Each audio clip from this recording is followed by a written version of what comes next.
ये देखें कितने लोग होते हैं। ये देख, जब ऑपरेशन हो रहा होता है बिला वजह जो है वो लोग अपने काम छोड़ के इस ऑपरेशन को देखने के लिए आ जाते हैं।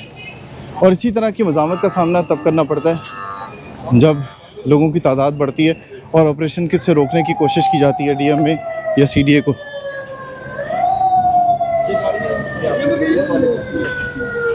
अच्छा जी, जीना मरकज़ में आपने देखा होगा कि आज एकदम से क्रैकडाउन हुआ और वो दुकानें जो पिक्टोरियल एविडेंस की बिना पर सील की गई हैं, उसमें आपने देखा कि किस तरह से जो मज़ामत हो रही थी और किस तरह से मजिस्ट्रेट और डिप्टी डायरेक्टर डीएमए जो थे उन्होंने एक्शन लिया और कितनी दुकानें आपने देखा होगा कि सील कर दी गई हैं। तो इस हवाले से मजिस्ट्रेट साहब की तरफ से जो मैसेज है वो ताजरों को क्या जाना है ये आपको बताएंगे, और जो लोग इस ऑपरेशन के अंदर मुज़ाहमत कर रहे होते हैं उनके लिए क्या कानून है। सर शुक्रिया, आपने टाइम दिया।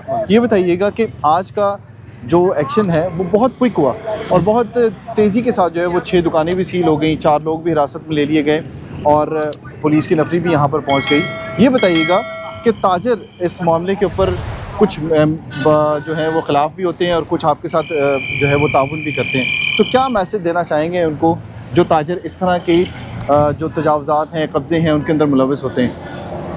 बिस्मिल्लाहिर्रहमानिर्रहीम। देखिए, एक तो आपको मालूम है कि हम यहाँ पर एक दफ़ा नहीं मुतअद्दिद दफ़ा ऑपरेशन के लिए आ चुके हैं। बिल्कुल ठीक है, हमारा क्लियर कट मैसेज है कमिश्नर साहब का, डीसी साहब का, अनम फातिमा की तरफ से भी कि zero tolerance policy on encroachment.